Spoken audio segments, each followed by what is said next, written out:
Hello viewers, welcome to our channel. నేను మీ చరణ్ పరిమి. ఢిల్లీ నూతన ముఖ్యమంత్రిగా ఎన్నికైన అతిషి మర్లేనా ఈవిడ ఎవరు? ఈవిడ బయోగ్రఫీ ఏంటి? అసలు ఈవిడ గురించి ఎవరికైనా ఏమైనా తెలుసా?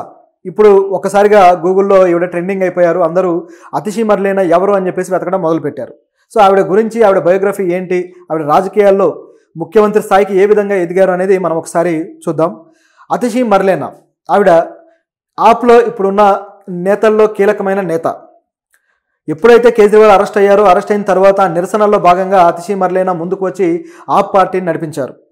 ఆప్కి కీలకమైన నేతలందరూ అరెస్ట్ అయినప్పుడు ఇక ఎవరున్నారు ఈ పార్టీని ఆదుకోవడానికి అన్నప్పుడు ముందుకు వచ్చిన ఒక మహిళా ధీర వనితలాగా బీజేపీతో పోరాడి ఆవిడ ఆప్ ఉనికిని ఢిల్లీలో తెలియజేశారు గట్టిగా. ఆ తర్వాత మొత్తానికి వీళ్ళందరికీ బెయిల్స్ రావడము, ఇప్పుడు విడుదల అవ్వడము, రాజకీయ పరిణామాలన్నీ మారి కేజ్రీవాల్ నేను తిరిగి ప్రజల్లో నిరూపణ చేసుకున్నాకే మళ్ళీ ముందుకు వస్తానని చెప్పేసి ఆయన రాజీనామాకు సిద్ధపడ్డారు. ఈరోజు రాజీనామా చేసి ఆవిడని సీఎం అభ్యర్థిగా ఏకగ్రీవంగా పార్టీ నుంచి ప్రకటించడం జరిగింది. సో ఎవరి అతిషి మర్లేనా, ఈవిడికి ఎందుకు కేజ్రీవాల్ ఇంత ప్రాధాన్యత ఇచ్చాడు అని చెప్పి అన్ని వర్గాల్లోనూ చర్చలు జరుగుతూ ఉన్నాయి. ఈవిడ ఎవరంటే ఢిల్లీలోనే పుట్టి ఢిల్లీలోనే పెరిగి గొప్పగా ఆక్స్ఫర్డ్ యూనివర్సిటీ వరకు చదువుకున్న వ్యక్తి. ఆ యూనివర్సిటీలో ఆవిడ చదివారు. అదేవిధంగా చరిత్రలో ఆవిడ మాస్టర్ డిగ్రీ చేయడం జరిగింది. అలాగే ప్రజా ఉద్యమాల నుంచి సీఎం దాకా ఆవిడ ప్రస్థానం చాలా అద్భుతంగా సాగింది. ఆవిడ 1981లో జూన్ 8వ తారీఖున న్యూఢిల్లీలో పుట్టారు. సో ఆవిడ తండ్రి విజయ్ సింగ్, తల్లి తృప్త వాహి. సో వాళ్ళిద్దరూ కూడా ప్రొఫెసర్లు, యూనివర్సిటీ ప్రొఫెసర్లు. అలాగే ఆ చదువుకి ఎంతో ప్రాధాన్యత ఇవ్వడంతో ఆవిడ కూడా బాగా చదువుకున్నారు. అయితే వెరైటీగా ఆవిడ హిస్టరీ వైపు మళ్ళారు.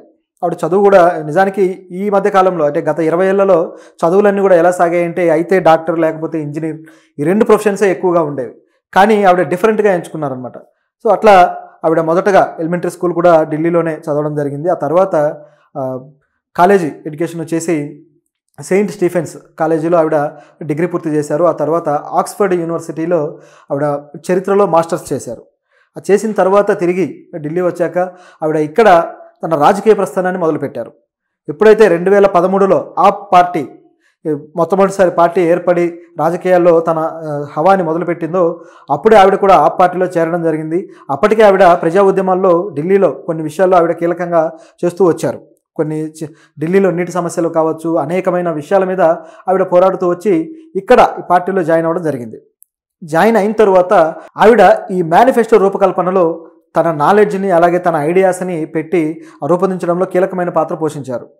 సో ఆ పార్టీ మొట్టమొదటిసారి ఇచ్చిన మేనిఫెస్టో ఏదైతే ఉందో అవినీతిని రూపమాపుతామని చెప్పడం దగ్గర నుంచి అనేక విషయాలు, ఢిల్లీకి సంబంధించిన సమస్యలు అన్నీ కూడా దాంట్లో ఇవ్వడం జరిగింది. సో ఆ విధంగా ఆవిడ మొట్టమొదటిసారి తన ఉనికిని ఆప్ పార్టీలో ఆ విధంగా చాటుకున్నారు. ఆ తర్వాత ఎలక్షన్లో ఆప్ పార్టీ గెలవడము, ఆ తర్వాత సీఎంగా కేజ్రీవాల్ గారు ముందుకు రావడం, ఇవన్నీ జరిగాయి. సో అప్పటి నుంచి కూడా ఆప్ పార్టీలో ఆవిడ ప్రాధాన్యత పెరుగుతూ వచ్చింది. ఒక దశలో మనీష్ సిసోడియా గారికి ఆవిడ పిఏగా ఆవిడ ప్లానింగ్ ఇది చేస్తూ అట్లా ఆయనకి అసిస్టెంట్గా ఉన్న వ్యక్తి తర్వాత ఆవిడ క్రియాశీల రాజకీయాల్లో పూర్తి స్థాయిలో పనిచేయడం మొదలుపెట్టారు. సో ఈ విధంగా చేస్తూ ఉండగా ఆవిడ ఇమేజ్ కూడా కొంచెం పెరగడం మొదలైంది. 2015లో ఒక ఉద్యమంలో కూడా ఆవిడ పాల్గొన్నారు. మధ్యప్రదేశ్లోని క్వాండా జిల్లాలో జరిగిన నీటి సత్యాగ్రహంలో ఆవిడ పాల్గొన్నారు.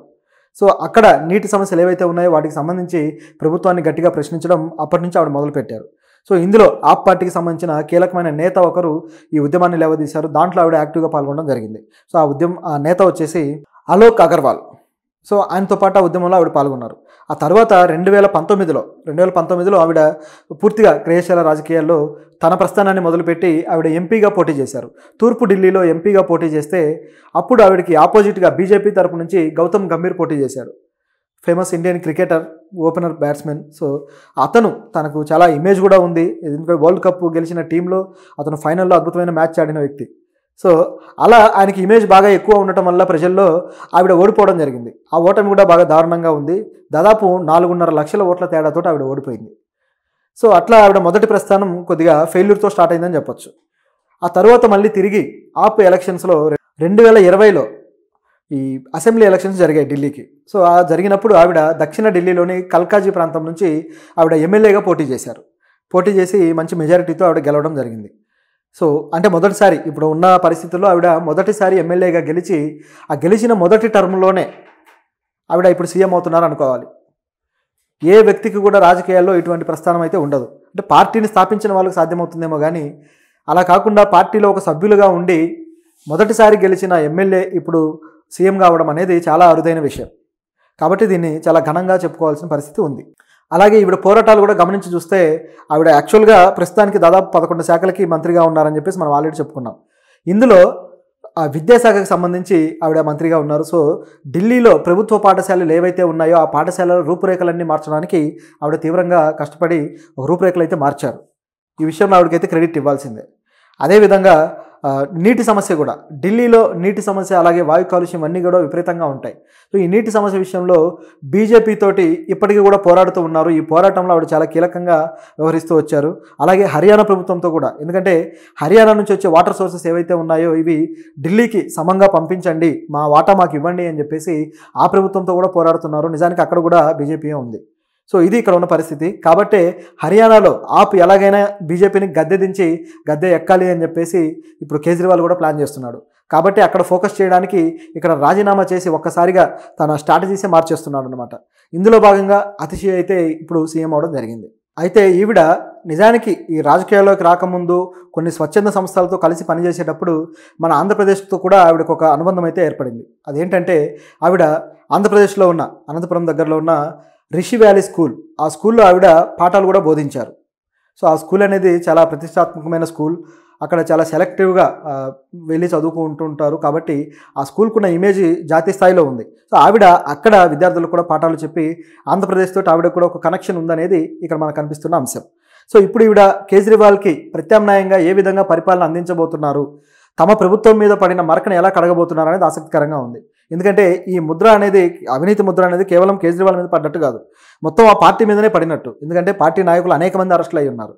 సో దీన్ని కడుక్కోవడానికి ఇప్పుడు ఈవిడ ఏం చేయబోతుంది, ఈ ఆవిడ స్ట్రాటజీస్ ఏంటి అనేది ఆసక్తికరంగా మారింది. అలాగే సీఎంగా కొత్త రకం ఏమైనా సిస్టమ్స్ తీసుకురాబోతున్నారా? ఎందుకంటే ఆల్రెడీ ఇప్పుడు సీఎంకి సంబంధించిన కొన్ని రకాల విధులు అలాగే కొన్ని రకాల అధికారాలకి కుదింపు జరిగింది.